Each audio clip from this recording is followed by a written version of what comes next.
I've watched you water that dead flower for months now, pouring your hope into soil that stopped believing in spring. Your hands are pruned from holding onto water that was never meant to stay. Remember when you were little and you'd try to glue fallen petals back onto stems? That's what you're doing now, with people, with promises, and with hearts that stopped blooming years ago. Every morning, you tend to a garden of gone things, speaking life into leaves that chose to fall. Your watering can is full of tears and tomorrow's promises, but darling, even rain knows when to stop falling. The dried petals in your journal aren't memories anymore. They're permissions to plant new seeds in soil that wants to grow you.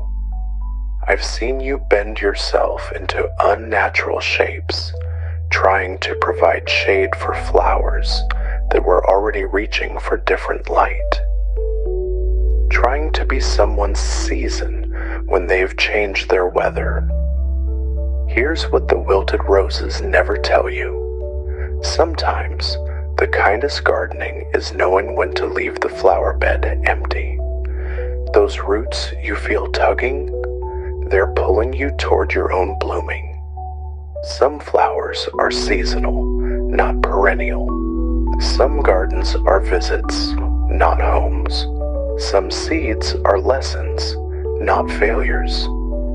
And maybe growing isn't about reviving what's withered, but planting something new, something that thrives in your natural light. The most beautiful gardens I've ever seen grew in the spaces where someone finally understood that not every flower was theirs to save. Let it wilt.